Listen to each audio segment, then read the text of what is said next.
Gracia y paz, amados hermanos. Como sabrán muchos de ustedes, se ha hecho pública la noticia de que la iglesia donde Steve Lawson servía ha decidido excomulgarlo hasta que verdaderamente demuestre frutos dignos de arrepentimiento.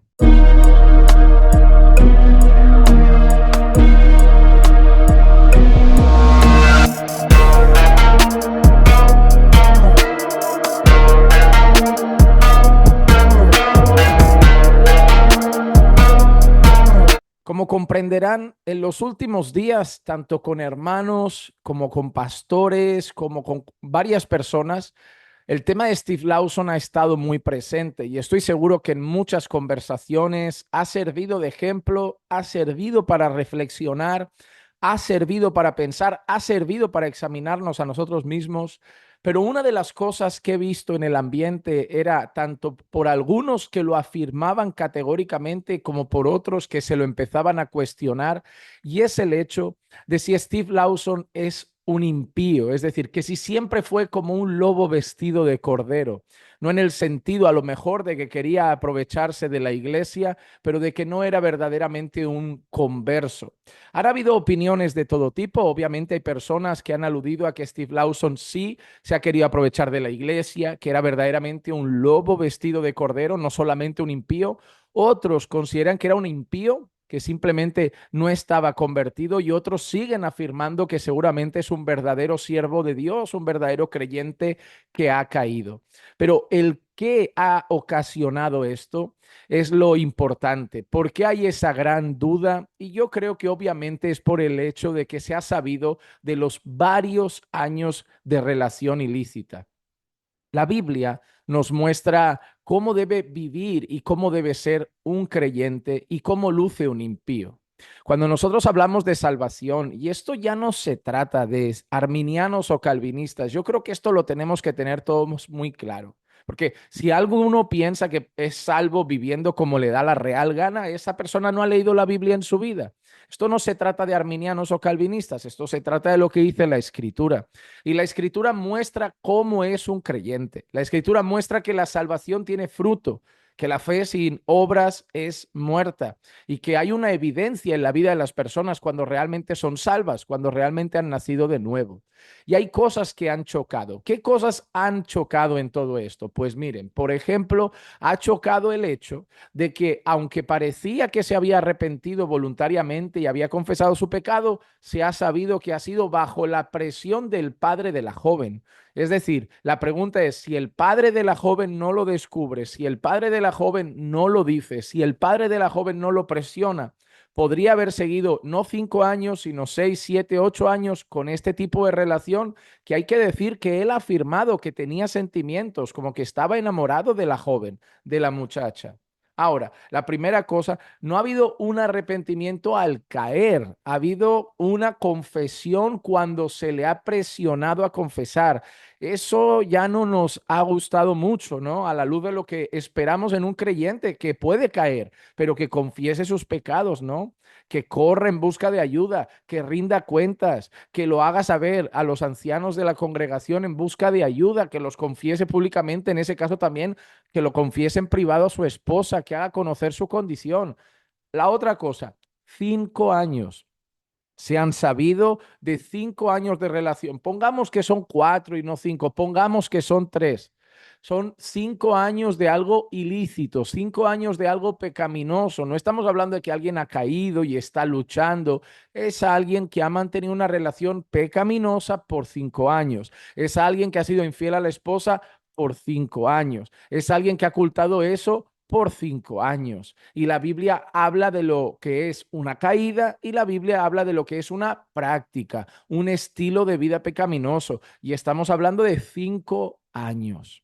Por otro lado, hay otra cosa. Recientemente se ha sabido que él no ha querido aceptar la disciplina de la iglesia, que él se ha puesto como bravo y firme y no ha aceptado la dureza, según su persona con la que la iglesia ha tratado el asunto. Esto ha llevado a que la iglesia tome la decisión de decirle que no lo consideran como hermano en plena comunión de la iglesia, que no estará en plena comunión de la congregación y que solo esperan su regreso cuando muestre verdaderamente un corazón roto y arrepentido, cuando muestre un corazón verdaderamente quebrantado. Nosotros sabemos, ¿no? Que hay una ocasión donde una persona es excomulgada directamente de la congregación. Sabemos que hay procesos de disciplina. Conocemos las palabras del Señor Jesús. Si tu hermano peca, ve y repréndelo a solas. Si te hace caso, has ganado a tu hermano, pero si no te hace caso, ve con dos o tres más para que todo sea dicho en boca de dos o tres testigos. Si no hace caso, dilo a la iglesia. Y si no hace caso a la iglesia, tenlo por gentil y publicano, es decir, no lo consideres un hermano. Hay un proceso de disciplina en las escrituras que lo que promueve, lo que busca es diferenciar en la iglesia entre el verdadero hermano y el que no es hermano, entre el verdadero creyente y el que es impío, que ha profesado fe. Porque la Biblia reconoce que hay personas que profesan fe pero no son creyentes. Incluso algunos en la iglesia no vamos a descubrir su pecado, va a ser oculto toda la vida. Y por eso dice la escritura que dirán en el último momento, Señor, Señor, en tu nombre profetizamos, en tu nombre hicimos milagros, en tu nombre echamos fuera demonios, en tu nombre hicimos multitud de cosas. Y el Señor les dirá, yo nunca os conocí. Es decir, personas que han estado haciendo cosas en el contexto de una iglesia, pero que nunca han sido del Señor Jesús. Esas pues nos engañarán a nosotros toda la vida. Pero hay procesos de disciplina que ha establecido el Señor Jesús para mantener el orden, la santidad de su propia iglesia, porque la iglesia es de Cristo. Pero también vemos, por ejemplo, el caso del apóstol Pablo, donde en Primera de Corintios, si no recuerdo mal, concretamente en el capítulo 5, decide excomulgar a alguien, dice, entregadlo a Satanás, ¿verdad? Echarlo de la congregación. Y en Segunda de Corintios, esa persona ha vuelto rota, ha vuelto quebrantada, ha vuelto arrepentida, y el apóstol Pablo dice que lo reciban de brazos abiertos. Así que la iglesia, al ver la decisión de mantenerse firme de Steve Lawson, de no aceptar con humildad, ¿no? y humillándose la disciplina de la iglesia, ha tomado la decisión de excomulgarlo, ha tomado la decisión de expulsarlo, ha tomado la decisión de quitarlo de la membresía de la iglesia hasta que, como lo que vemos en la segunda carta de Pablo a los Corintios, pueda decidir en el Señor volver totalmente arrepentido, volver totalmente quebrantado. Así que hay varias cosas que nos hacen esa pregunta. ¿Era verdaderamente alguien que ha nacido de nuevo? Porque muchas de las cosas que vemos en la escritura nos sorprenden en un creyente. Otra cosa, poco tiempo antes, han salido vídeos, todo eso está en las redes, tanto en canales americanos como de habla hispana, salieron vídeos donde días antes de que eso sucediera, días antes de que saliese a la luz todo, en una reunión con jóvenes, un joven se ha grabado con su propio móvil, le pregunta a Lawson, mira, yo voy a empezar en las misiones, me voy a plantar una iglesia, voy a las misiones, ¿qué consejo me darías? Soy joven, era joven.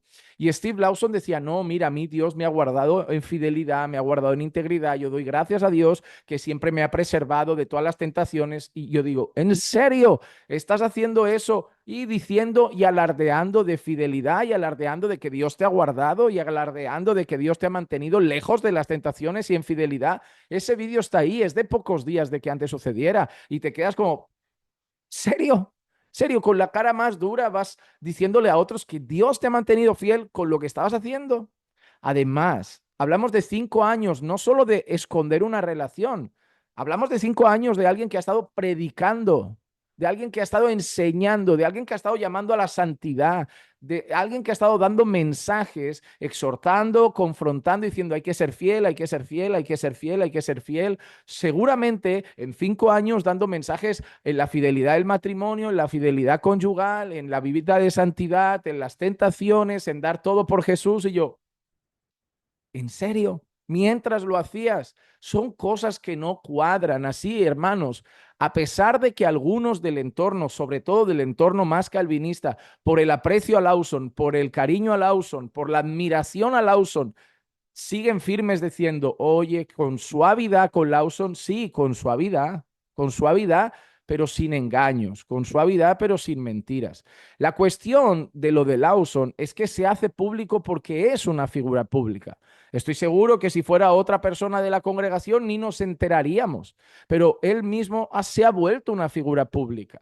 Y ese es otro problema, y eso también tengo que sacarlo, tenemos que pensarlo, ¿no? El hecho de que hay personas que son públicas y que si no se da a conocer su verdadera condición, mañana pueden hacer cosas en otras iglesias. Entonces, sí, hay que cuidar también el resto de congregaciones, hay que tener en cuenta la iglesia del Señor y decir, oye, se trata de una figura pública, se trata de alguien que la gente considera y que si es alguien con malas intenciones y que nosotros como iglesia vemos, oye, no tiene la mejor actitud, no está actuando bien, pues lo hacemos saber para cuidar a otras congregaciones. No vaya a ser que mañana aparezca y diga, oye, quiero predicar aquí. Hombre, claro, ¿quién no va a querer predicando a un titán, ¿no? Como lo han llamado algunos, un titán de la fe, como lo han catalogado algunas personas. Que a mí no me gusta eso de titanes de la fe. Hay que medir las palabras porque luego te pegas un tortazo cuando pasan estas cosas. ¿Qué ha pasado? ¿Dónde está el titán, no? ¿Dónde está el grande de la fe? O sea, te pegas un tortazo. Cuando elevas a los hombres, te pegas un tortazo. Te pegas un tortazo porque esto puede pasar. Ahora, otra cosa, cuando todo lo que sucedió con, por ejemplo, Carl Lenz de Hillsong, la gente fue muy clara y contundente, ¿no? Mira, Carl Lenz esto, Carl Lenz aquello, ha tenido una relación ilícita, lo han echado de Hillsong y esto. Bueno, aquí no hay denominación. Aquí no se trata de calvinistas o arminianos, de Hillsong o Trinity, se trata de cómo se debe tratar el pecado. Y sí, hermanos, sí se debe tener misericordia, sí se debe tener compasión.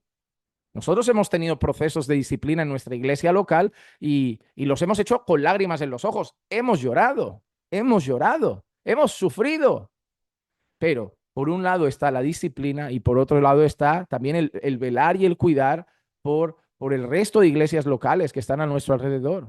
Yo lo he visto personalmente, no con Lawson, lo he visto aquí en España de un hombre que realmente es un lobo, salir de una iglesia, la iglesia no decir nada, la iglesia querer taparlo, la iglesia dejarlo en petit comité y al tiempo ves a ese lobo en otra iglesia pastoreando y predicando y tú dices, oye, tienes la responsabilidad de avisar a esas personas que echaste a esa persona por conducta ilícita, por mal testimonio, que no cumple los requisitos para eso, pero como lo guardamos, lo enterramos y lo escondemos, pero es alguien que tiene una cierta reputación pública, pues las otras iglesias se lo sortean, como diciendo, mira, ya no está allí, vamos a sugerirle venir.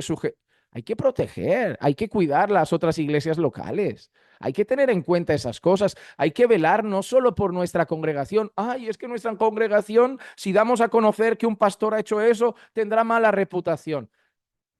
Tu congregación va a tener mala reputación si lo tapas. Tu congregación, miren, ¿qué mala reputación está teniendo Trinity? ¿Acaso la iglesia donde servía Lawson está teniendo mala reputación? No, ¿verdad? ¿Por qué? Porque primero lo hacen público. Es decir, Lawson es una figura pública. ¿Por qué es pública? El seminario reformado ha tenido que quitar multitud de vídeos. Ligonier ha tenido que quitar multitud de libros, de vídeos. Librerías están retirando multitud de libros. Y un montón de canales y páginas de conferencias, creo que de expositores, están teniendo que retirar sus vídeos. ¿Por qué? Porque ya no es lícito que estén ahí, no es adecuado, no es correcto, no lo ven apropiado. Pero no estamos hablando de un vídeo que ha predicado en una iglesia de su pueblo. Estamos hablando de un hombre que ha predicado en multitud de lugares. Así que Trinity lo primero que hace es, estamos hablando de un hombre público, hacemos público su pecado. Por ejemplo, cuando nosotros tenemos un político, ahora en España le están pegando palos por todos lados al antiguo rey, ¿no? Al rey emérito, han salido casos de adulterio, han salido casos de... Claro, es una figura pública, la gente, ay, pero hay que tenerlo más en secreto, es una figura pública. Es más, seguramente su posición pública le ha permitido llegar a más mujeres, a más personas. Entonces, oye, el presidente es una figura pública, demos a conocer esto. El rey es una figura pública, demos a conocer esto. Hay que proteger públicamente a las personas también, ¿no? Trinity lo ha dado a conocer públicamente.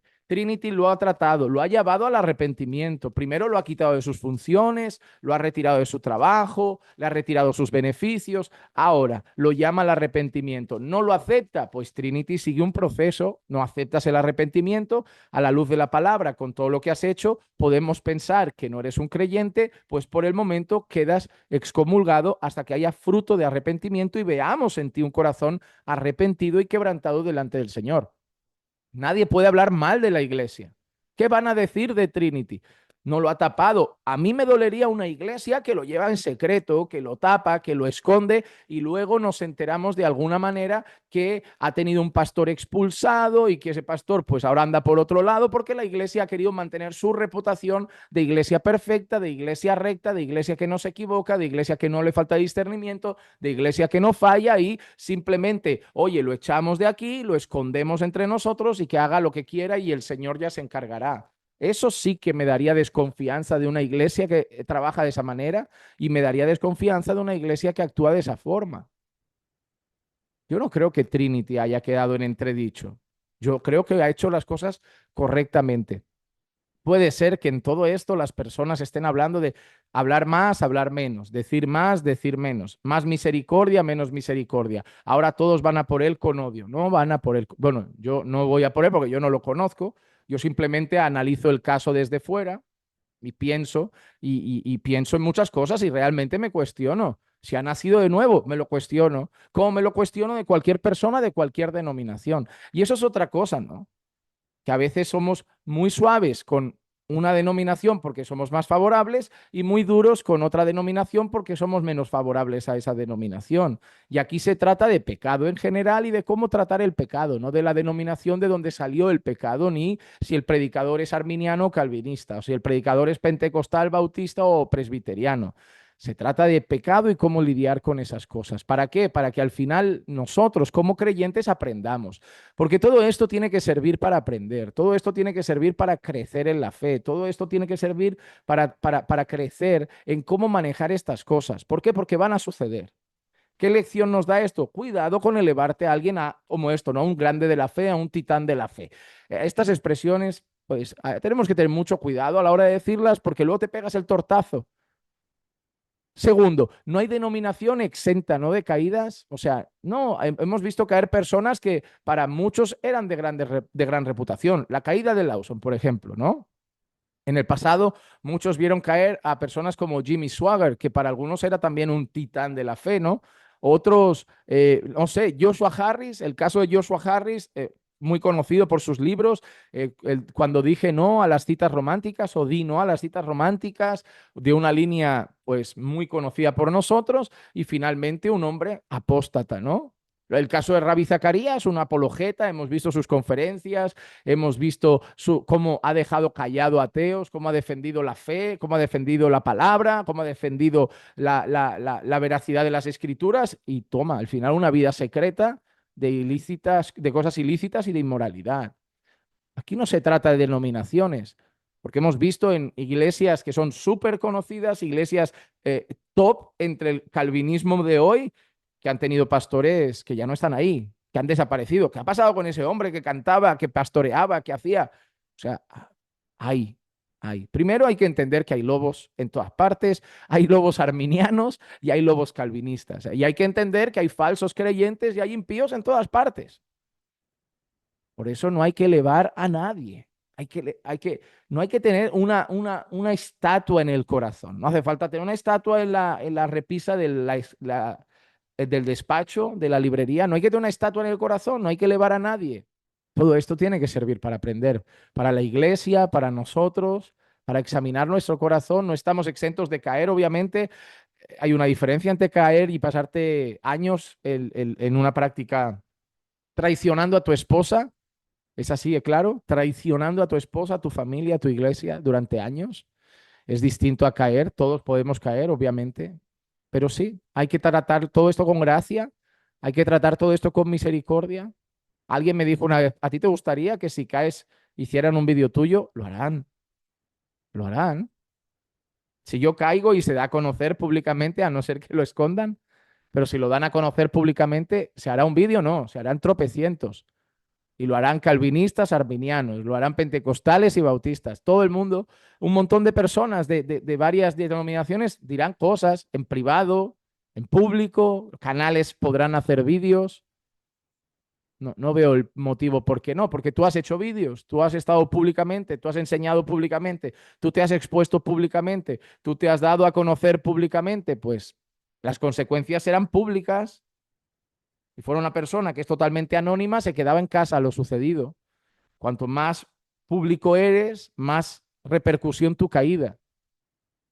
Pongamos que no conocemos a Lawson, nosotros no lo conocemos, ¿se queda dónde? Se queda en su iglesia. Si fuera un hombre que ha pasado solo con un señor, se queda en su casa, en su familia, en su barrio, pero es un hombre público en su iglesia, se da a conocer a su iglesia. Es un hombre público en una convención, se da a conocer en una convención. Es un hombre público en las redes a nivel mundial, se dará a conocer en las redes y a nivel mundial. Cuanto más expuesta está nuestra vida, más se sabrá, más se sabrá. Y eso va a pasar siempre. Eso no es en sí malo, también hay que examinar el corazón y ver la actitud con la que se hace, pero hay que considerar eso. Es una figura pública, se ha expuesto públicamente el sucedido para dar a conocer públicamente su actual condición. Muy triste, tristísimo, si esto es horrible, pero nos debe llevar a pensar, nos debe llevar a meditar y sobre todo a ver cómo Trinity ha tratado el pecado. Si lo ha tratado como se dice, lo ha tratado bien. Se ha llamado al arrepentimiento, no se arrepiente, se ha tratado como un no creyente.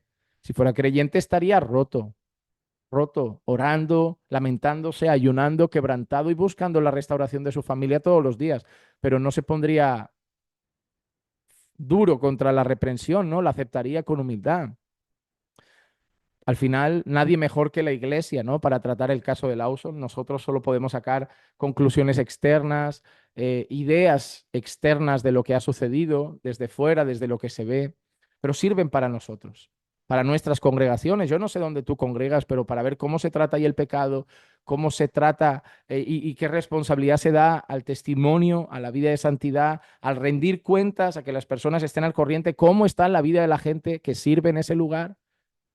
¿Quieres ver cómo ha afectado esto? Estaba hablando el otro día con un hombre de un ministerio muy conocido que van a venir a compartir en nuestra iglesia el año que viene, 2025, y ese hombre me decía, el director del ministerio, después de lo de Lawson, nos ha dicho que ya no viajamos solos, que no viajamos solos, o viajamos con hermanos, pero sobre todo, si se puede, con nuestras esposas. Mira, ¿ha servido? Bueno, algunos se van a volver más prudentes, algunos se van a volver más cuidadosos. ¿Por qué?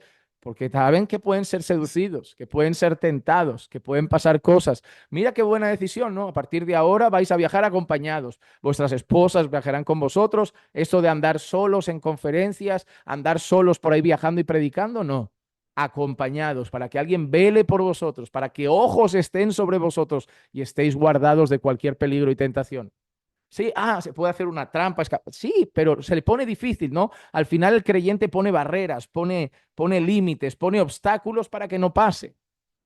Pero mira, ha servido para examinarnos, para velar, para cuidar.